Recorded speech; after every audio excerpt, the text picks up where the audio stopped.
Thank you so much for joining us, either watching live or the replay of this. Mike Sullivan with South Jersey Florida. We are a nonpartisan think tank and policy-based advocacy organization. Really appreciate everybody joining us. A busy week this week. Tomorrow night at 7, we have a roundtable on the sad state of local media and ways to fill the local media void in southern New Jersey. We're happy to continue our research on that topic. Tomorrow night, 7 p.m., have some great panelists. But tonight, we're very elated to continue our research on housing, particularly fostering more middle-class owner-occupied housing in the city of Atlantic City. If you recall, we had a roundtable on this in May. We released our first report in June on this topic. One of the main recommendations of that report is to create a tax abatement program similar to that in Philadelphia and create housing incubator zones where policymakers would target specific neighborhoods in Atlantic City to revitalize, to induce owner-occupied housing in Atlantic City. As you know, 73% of the city are renters. That's certainly unsustainable. We've got to fix that. And one of the things that I've talked about with folks smarter than me is, hey, we really need to hear from folks, on the ground in the greater Philadelphia region to talk about the successes of that abatement, how that has improved lives and well-being of folks in Philadelphia, and how that could be a model for Atlantic City. So Mo, our mutual friend, Mike Laughlin, said, hey, you got to talk to Mo Rushdie. He knows the stuff, and I'm really elated to have Mo Rushdie here, who is the managing partner of the River Wards Group, one of the preeminent developers in the city of Philadelphia. And I would note, Mo, please tell everybody where you're broadcasting from, because you've earned a gold star in my book. Michael, thank you so much. I am in Egypt and it is at 1 a.m. So thank you so much for having me. Well, But we like owe I said, I like having it all done when I can. Well, we owe you immensely, Mo, and I appreciate it. And, Mo Rushdie is the managing partner of the River Wards Group. He's also the co-founder of Maven Developments, doing work not only in Egypt, but also in the United States. And, I tell you, I said before we got on, Mo, I always love doing these because you meet people smarter, certainly smarter than me and more accomplished, and you really are one of the preeminent developers in Philadelphia. And please talk to us just before we get started about your background. You've come to the United States from Egypt. You were an engineer in Egypt. You did work in California. You've really helped revitalize neighborhoods in Philadelphia like Fishtown and Northern Liberties. I'm an old Penn grad, so I certainly know those neighborhoods pretty well. Had a couple, party nights there in my youth and remember those fondly. And talk to us about your background and how you got into the world of development, because it's a very fascinating story. It's a funny story. I'm an engineer by education. I graduated from the American University in Cairo back in 1999, had my master's in engineering, but I really didn't do much engineering. I moved to the US in 2004. My wife and I've joined Toll Brothers as kind of like my debut in the kind of housing business. It was complete coincidence. I got my job like 20 days into the country, and Oops, I think we lost Mo for a second. I'll wait for him to get back on here. That's one of the pitfalls, folks, of live streaming from Egypt. But we'll give him a minute to come back on here. While we're waiting for him to come back on, and I will text him while I want to make a pitch again for our live round stream tomorrow night, 7 p.m. Talk about the sad state of local media in southern New Jersey and how to fix it. We're looking at, we lost Mo. I'm sure he'll come back on with us. We're looking at the sad state of local media in southern New Jersey, how to fix it. Really exciting roundtable we're going to have tomorrow night. We're talking to Neil Borowski, who is the editor of 70and73.com, as well as the editor of Tap Into Camden. He was a former reporter with the Press of Atlantic City for about 5 years. And then we're also talking to Clyde Hughes, who's the editor of Frontrunner New Jersey. And I think we have Mo back. A little technical difficulties. I'm back. I'm so sorry about that. I had my alarm good. on. That's what interrupted him. So That's all good. yeah, So talk to us about your background. Please start. yeah, so Toll Brothers was kind of, I'm an engineer by education, had my master's in engineering, worked on some stadium projects, large infrastructure projects, moved to the US in 2004. And my start in the residential business came as a coincidence where I applied for a job with Toll Brothers, very large luxury kind of, suburban developer and home builder. And my career took off from there into the residential business. And my wife is a foreign trained dentist, and she had to go through a program in college to be able to practice dentistry. And we ended up in Philadelphia She got accepted at Penn, and that was kind of like my final destination where I am right now. And it's been 17 great years that I've had in Philly, and it's I've worked with regional developers like Western Development. I've worked for Toll Brothers before then. Worked on very large multifamily and single family jobs that are very urban oriented. And with the financial crash happening in 2008, my partner and I saw an opportunity to be able to really get there out on our own. We were already managing $100 million plus projects for other developers and other builders. So that was our start, really in 2008, 2009, where we started getting into the business of building a lot of infill construction in up and coming neighborhoods in Philadelphia. Well, that is, very well rounded, and certainly, sometimes timing is everything, and certainly timing is impeccable because, to your point, after the crash and then, the whole housing bubble, and now things have, was the longest bull market for forever until COVID, right? So it was really good timing on your part, and certainly with your intellect, and I think it's good just having a well-rounded approach, right? You've worked in other parts of the world, and bringing that to a very diverse city like Philadelphia, and we talked off air before we came on about. It's not just the big projects, a lot of little projects too, which kind of help for urban revitalization. And while Philadelphia is different from Atlantic City, and Atlantic City is different from Jersey City, which is different from New York, I mean, there's still kind of basic tenets for urban redevelopment, which I think, you're certainly an expert on, and I really appreciate you talking to us about. So, talk to us just in general about, people hear this tax abatement program in Philadelphia. What is that? I know they had one for conversions in '97. Then kind of the more infamous residential new construction was in 2000, I believe. It's kind of scaled back in 21. But talk to us, Pat. What exactly does that abatement look like? And for a developer like you, how does that affect your business? Well, Presumably in a positive way. let me tell you, the 10-year tax abatement is the most single tax policy that the city of Philadelphia adopted that has really took the city to a different level in the last 20 years. This is, and let me just first explain what tax abatement mean. A tax abatement is in the city of Philadelphia was an abatement on all the improvements that you do on construction projects. So let's take an example. You buy a lot for $50,000. You build a house for, $250,000 that you end up selling it for $350,000. The assessment, or you're paying taxes only on the value of the land, which is just on the $50,000 on the assessed value of the land. Your assessment on the improvements are abated for 10 full years. What that really means here is, number one, it incentivized or gave purchasing power. It gave probably about 20% to 25% more purchasing power for your average buyer. It allowed people making $60,000 and $70,000 a year to be able to afford homes. And Michael, I'm kind of a numbers guy, and that's what I do best. So let me kind of like break it down in numbers. You buy a home for $400,000, right? And let's assume that it's a home that a developer, build, total cost is $370,000. Let's assume that there's anywhere between an 8 to 10% margin. But let's say you buy that $400,000 with the tax abatement, right? Philadelphia, for the most part, has been, categorized as, for the most part in a lot of neighborhoods as low and medium income neighborhoods, which qualified for 3% down payment mortgages, 97% LTV. That meant for a $400,000 house, you're able to buy a house with $12,000 in down payment, and you had to mortgage, you get a loan for $388,000.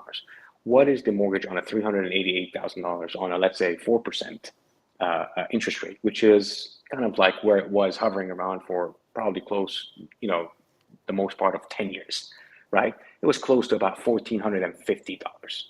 $1,450. Now, the big nut that you have to pay on top of, your mortgage is typically your real estate.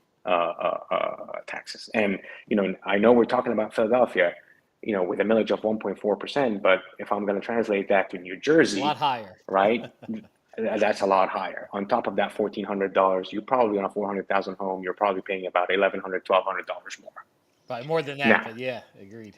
probably more than that. So if you talk about a $1,400 mortgage, where now your taxes are only $50 a month because you're only paying taxes on that $50,000.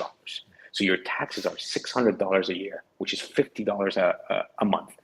Your total housing cost for a $400,000 house, including your insurance and your taxes, is close to about $1,600.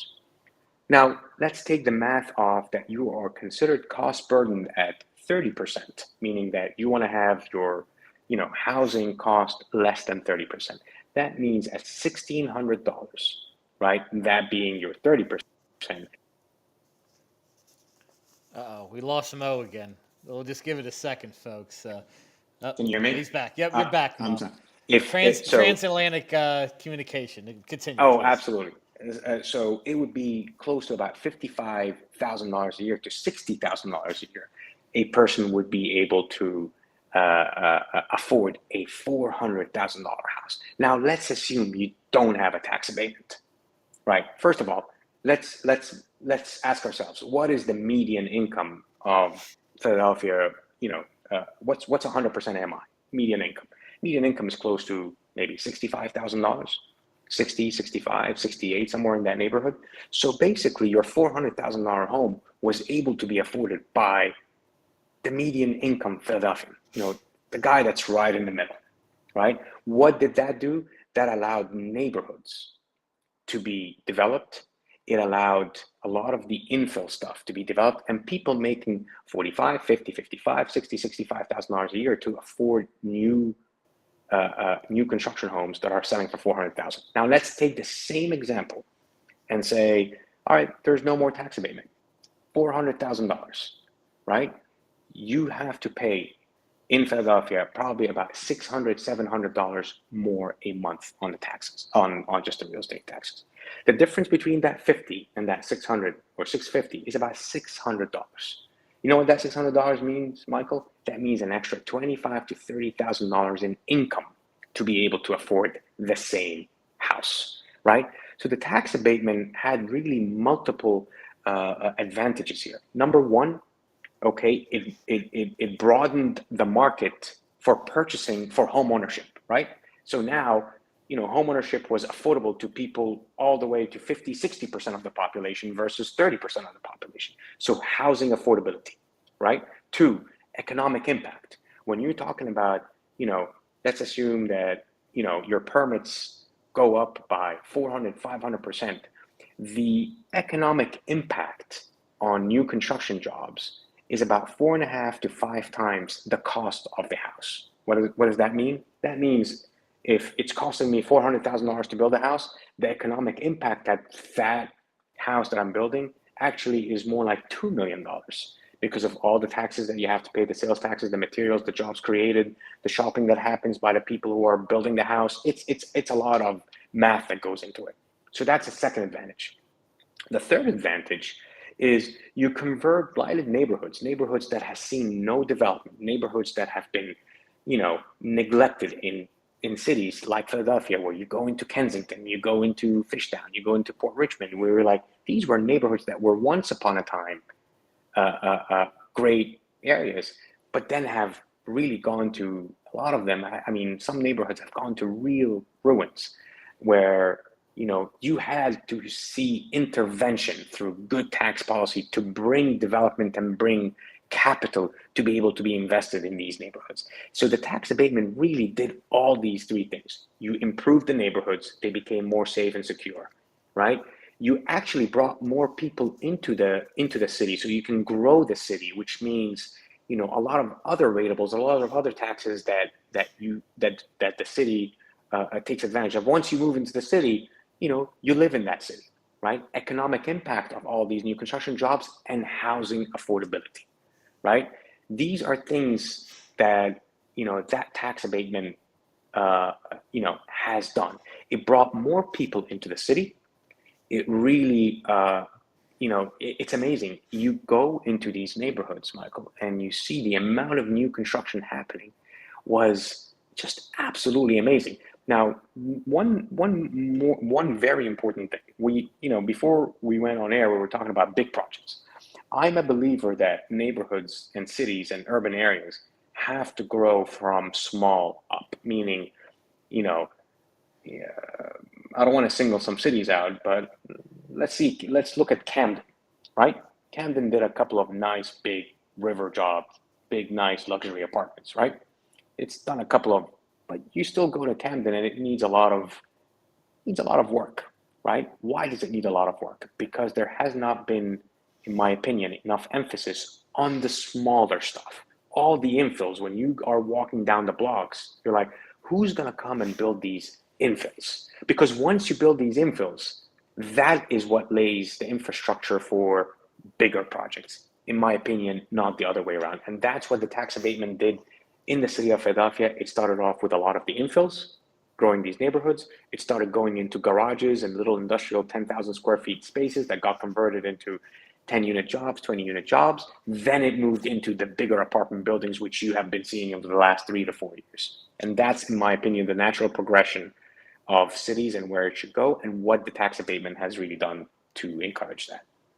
It's funny you say that because in Atlantic City, one of the things we focused on in our report was this idea. Since you're across the river, Mo, the Casino Reinvestment Development Authority is a quasi-state agency that kind of helps with redevelopment and planning and whatnot in the city of Atlantic City. And they've been frankly a hoarder of land. They own about 300 parcels of land that they're just sitting on. And one of the things we've advocated for is kind of reverter clauses on that land to deter land speculation, because whether it's the Kushner property in the inlet part of town or Carl Icahn at the former Trump Plaza site, we have a lot of land speculation in the city, which I think makes an issue. And it's not, to your point, land that's just all clustered in one spot. It's parcels of land all over the place. So if you could do these infill projects of a few new homes here, a few new homes there, really revitalize neighborhoods. But talk to me when when you're still working in Philadelphia, obviously, Fishtown, Northern Liberty, neighborhoods that are really on fire. So when you and your business partner go into a neighborhood, or you identified, okay, we're going to focus on this part of town. Talk to us about the process. What do I know about business? But talk to us about, from the developer's perspective. You go to a neighborhood of Philadelphia.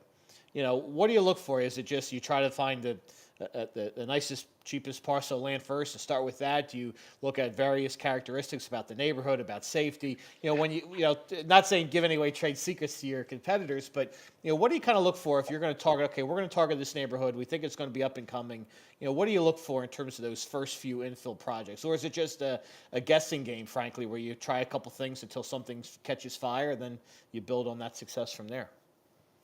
It's cliche that my partner and I are both engineers, and my answer to you is we reverse engineer our projects before we even look for land. What do I mean by that? I started by basically saying that we, as the Riverwoods Group, we focus on the middleman. We do focus on the middle, right? The luxury space has its people, and there's a lot of people in that space, right? A lot of people that are trying to target the higher revenues, the higher margins. And that's very legitimate, and we need that, right? Our philosophy is a little bit different in Riverwoods Group. We call ourselves the neighborhood developer, right? So we reverse engineer everything. So we say, what is the median income? How much are we targeting? Who is going to be our buyer? Our buyer is going to be someone that is making $60,000-$65,000. How old is my buyer? My buyer is probably a first-time home buyer, so probably no kids. Okay, so number one, what are they looking for? I can design, so what do we need to design? We need to design a home that we can sell for, let's say, $380,000, okay? And make a 10% margin, okay? And affordable to that $55,000-$60,000. So we reverse engineer it. Okay, we're gonna build. We wanna build single family homes because people wanna see single family homes with parking in these neighborhoods. They don't wanna, if you're gonna go deeper into neighborhoods, right? You don't want to live in a condo in the neighborhoods, right? You're going to live in a condo right in center city, but if you're going out a little bit, you want to see a single family home. Okay, well then, if you're a single income, no kids, or double income, no kids kind of household, right? what my old employer used to call sinks or dinks, right? The sinks or dinks, the first time home buyer. What do they, what do they want? They probably want a single family home, but they probably don't want a 2,000 square feet home. They probably need a 1,500 square feet, 3 bedroom, 2 bathroom house, right? Okay. So we look and we size that and we say, how much can we build that for? We can build that, let's say, for $280,000, right? How much is it going to cost us to approve? How much is it going to cost us to sell, right? What are our just normal overhead soft costs? It leaves us a price for land. That price is whatever it is, $20,000 a lot, $25,000 a lot.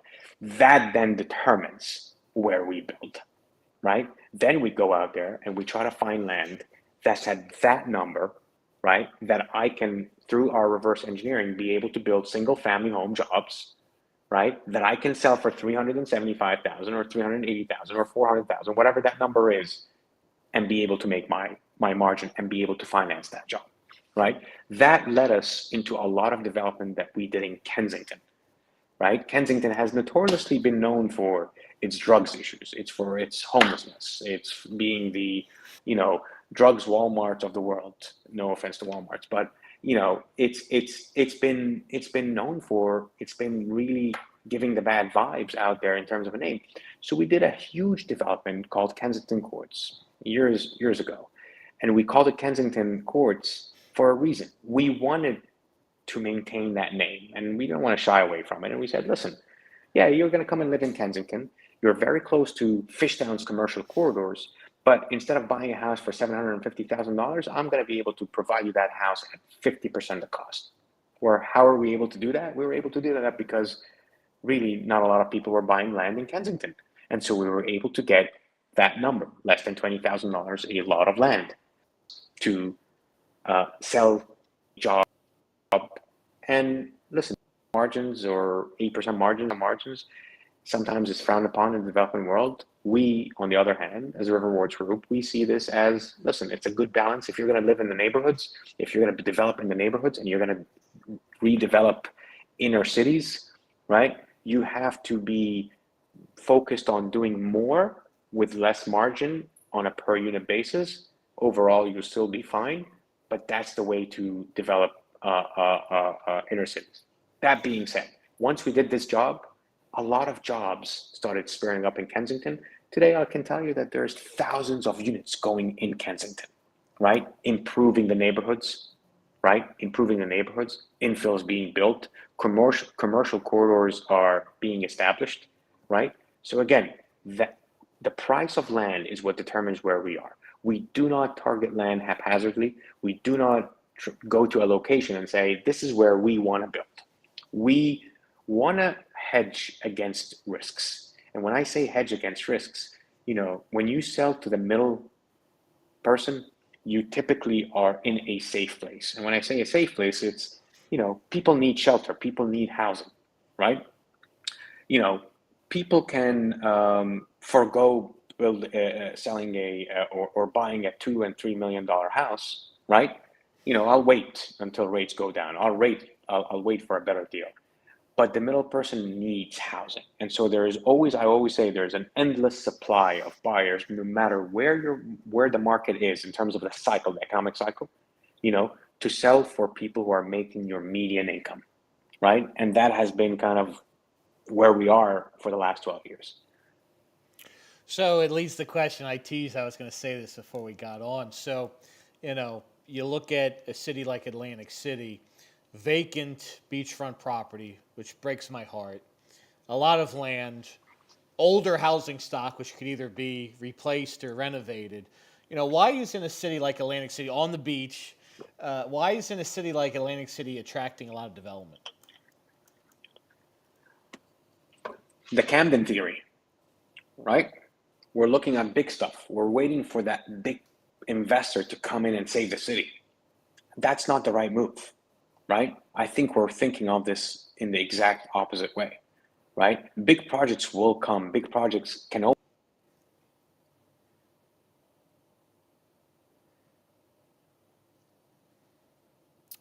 I think Mo froze up here. We'll give him a second to unfreeze up.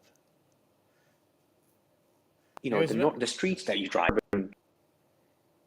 Oh, we lost Mo. He will. Sorry, folks. Mo will chime back in. He is literally in Egypt as we speak, so he's across the Atlantic Ocean. But I think Mo was making a very good point that uh, you know this idea that a savior or saviors are going to come in and fix Atlantic City with a giant project are for naught. I think success begets success. That's why one of the things in our think tank's report of this idea of housing incubator zones and just picking a couple neighborhoods to focus on, whether it's the Gardner's Basin, whether it's Venice Park, whether it's Chelsea Heights, a couple neighborhoods, even something like Back Maryland, which historically decades policymakers just said, well, that's the bad part of town, nothing we can do about it. Well, we should do something about it. We shouldn't accept that for naught. So focusing on a couple neighborhoods with some sort of incentive program to get folks either from renters to owners, or encourage new folks to move into the city, which I think is incredibly important. You certainly need more when you have a city that's only 73% owner occupied or 73% renters.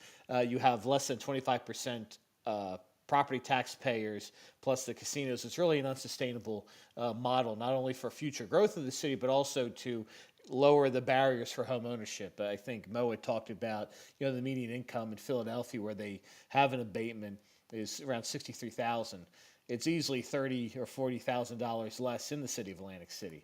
That's really not a good thing. We still need to get more jobs and investment in the city to fix that. But clearly, there is a much higher barrier for home ownership in the city of Atlantic City than there needs to be. I'm going to give it a second for Mo to chime in. Again, our Mo Rushdie, the managing partner of the River Wards Group. He's actually in Egypt as we speak. He's does a lot of work in Egypt and the United States, so he's literally one of the preeminent Philadelphia developers, and probably one of the most renowned developers, certainly on the East Coast. And we really appreciate his time having us. I will check in with him while we are on here. But I want to give a pitch, folks. Tomorrow night, we're continuing our research on the sad state of local media in southern New Jersey and how to fix it. We have two great panelists for that. We have Neil Borowski, who is the editor of 70and73.com, as well as the editor of Tap Into Camden, covering Camden City and the vicinity. And we also have Clyde Hughes, who is the editor of Frontrunner New Jersey, which is a news organization focused on communities of color in and around southern New Jersey and New Jersey as a whole. So I'm really excited to have those two guys on. They're really going to talk about the lack of news coverage, particularly for historically disadvantaged areas like Camden City, like Atlantic City. Certainly historically disadvantaged communities of color, I would argue, have a disproportionate issue with local news coverage. We all do, but I think, frankly, in communities like that, it's even worse. So I think that's something we need to work on. And the hope is we're going to have a second roundtable tomorrow night and then issue a report sometime in September.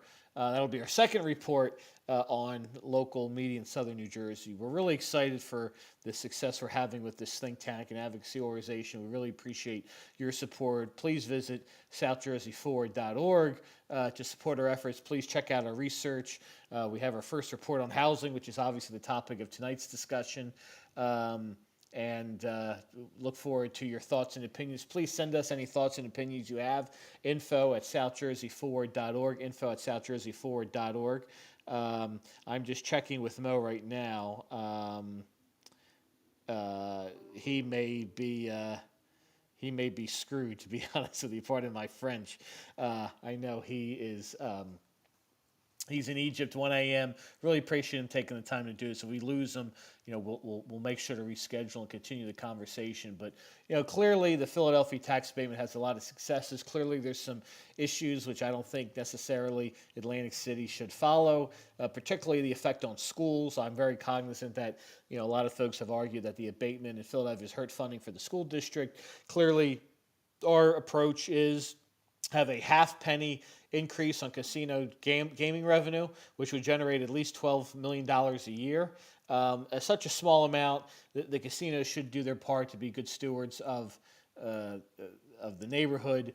They've gotten the pilot legislation. They've gotten I think our guest. Embarrassed, Michael.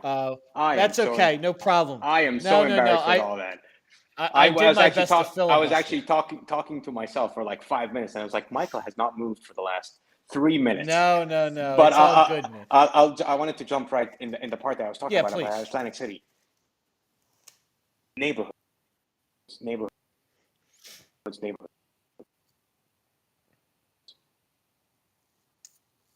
Hey, Mo, you're frozen up again. Let me give it a second. Maybe you'll come back on. I think to your point, Mo. Well, during my, you there, Mo? Maybe you turn your video off. Maybe we can just do audio. But I think to your point, I lost you. Um, I think to your point, Mo, the idea of kind of smaller projects, success begets success. One of the things we mentioned in our report, I think I mentioned in the live stream earlier, is that CRDA owns about 300 parcels of land. Had that land been on the property tax rolls, just the land alone, not including improvements, would have generated $400,000 a year for Atlantic City. So certainly getting that land developed and negating folks, there you go, negating folks from speculating on land to support. Let's try this again, Mo.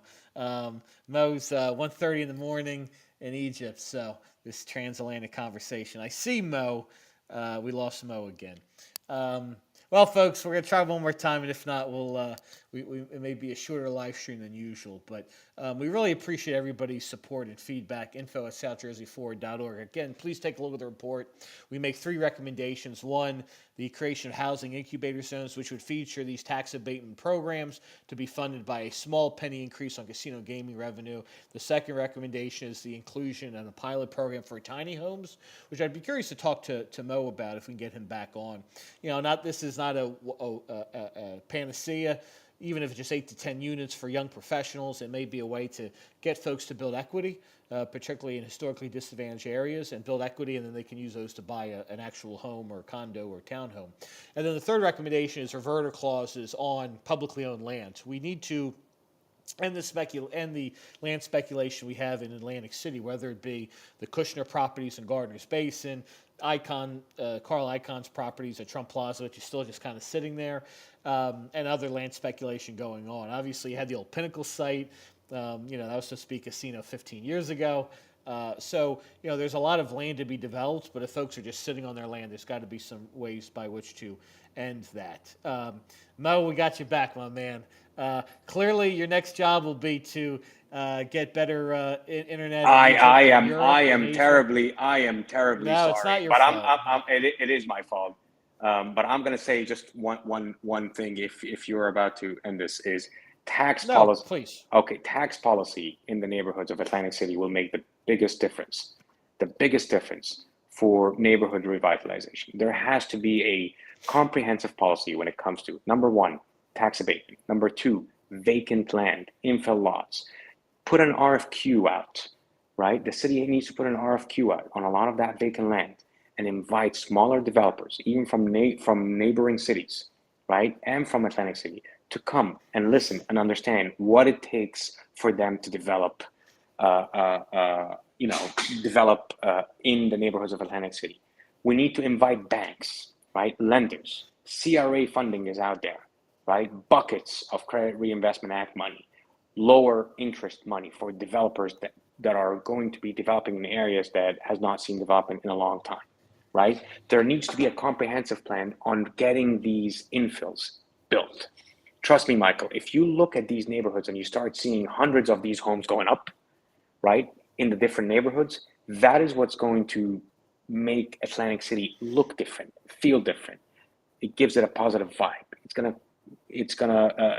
bring a lot of economic vitality to the areas. Again, I mean, Kensington, right? Kensington. You go there today, right? South Kensington and East Kensington, and the amount of development that you see, the neighborhood has completely changed in less than 6-7 years. And I credit most of it to the tax abatement, right? And good policy that surrounded the tax abatement.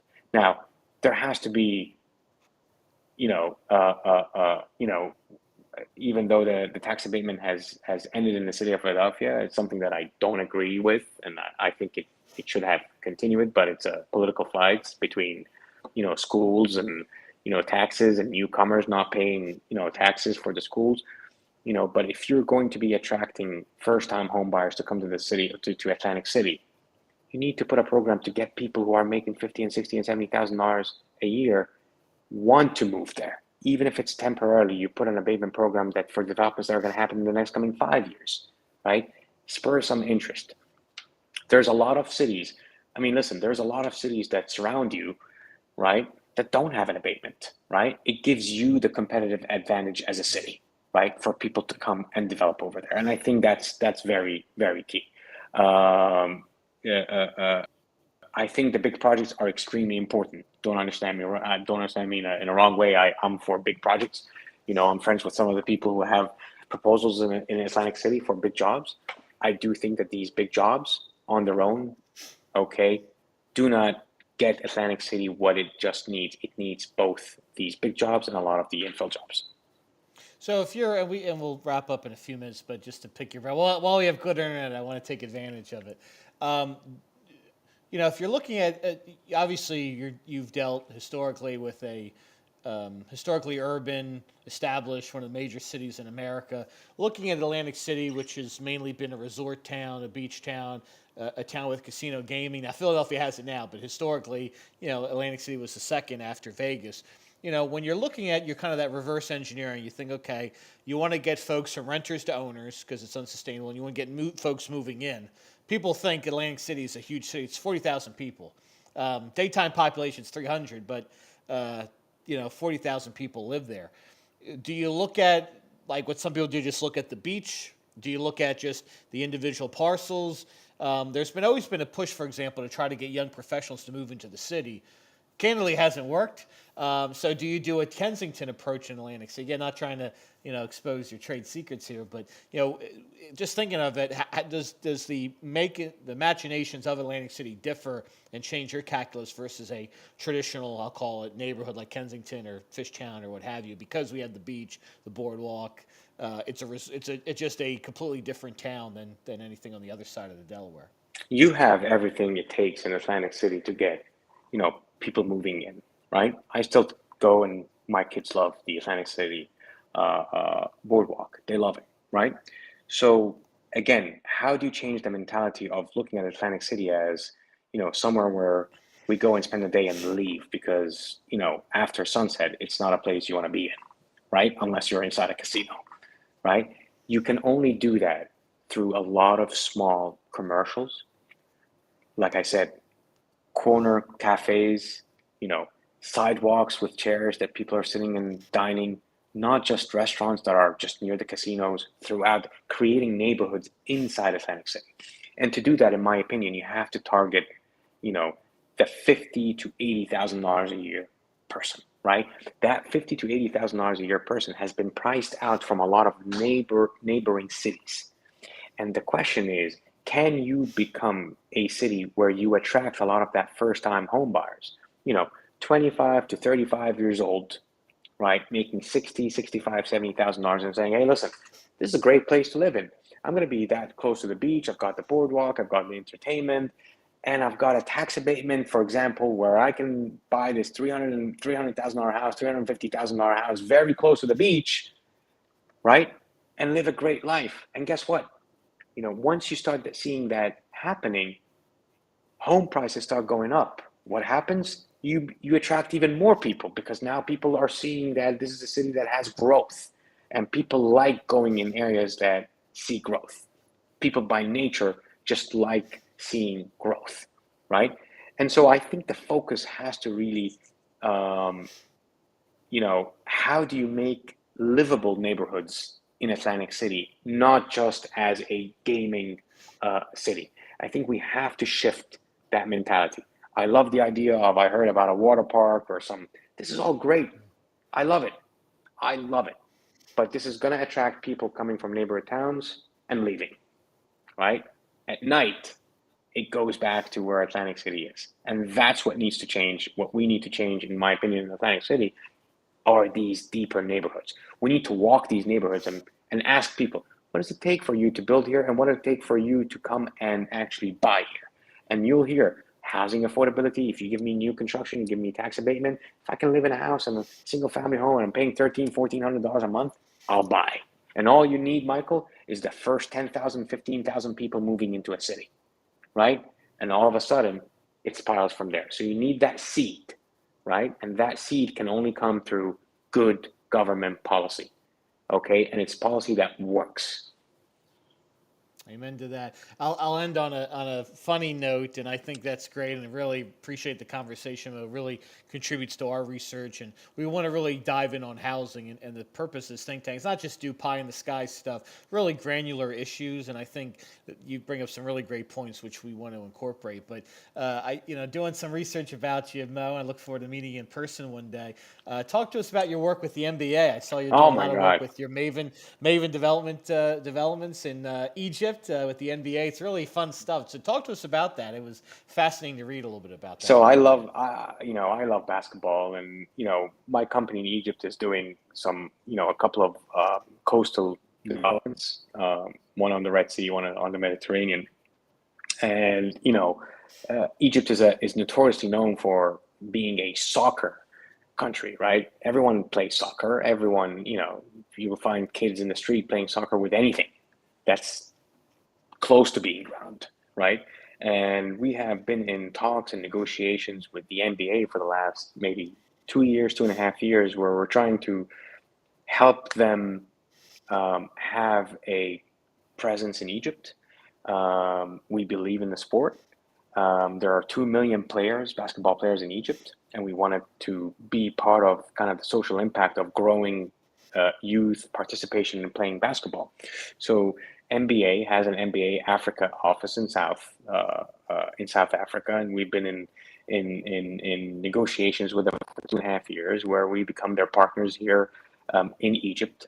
Further the values of the NBA, a lot of the stuff that kids would look up to, get talent out there. It's amazing, what you can find out doing a lot of these clinics and doing a lot of these, little tournaments. We're doing the first ever NBA tournament on 3x3 a tournament by the NBA on one of our developments that's happening tomorrow. Actually, it's happening on Friday and Saturday, where we have close to 40 teams or 50 teams, and different people are, from NBA Africa are like scouting them, seeing who has talent. And the whole idea here is how can we contribute in doing something that's different, that raises some values, raises awareness about basketball. And listen, if we have it as part of our legacy that we've increased basketball participation in a country like Egypt, where it has 110 million people, where we can increase players from 2 million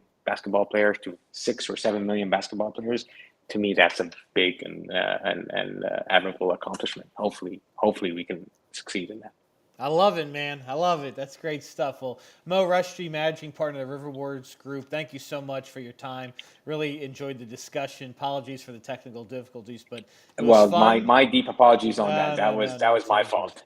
We'll do it again, and look forward to meeting in person. And please keep us posted on the great work you're doing in Philadelphia. Maybe one day we'll see you on the other side of the Delaware, seeing some groundbreakings Thank, and some good projects. So looking forward to that day. So Great. Thank you so much, Michael. I appreciate your time and effort. thank you, and Thank thank you. you Thank you for everybody. the We'll see you listeners. tomorrow night, 7 p.m.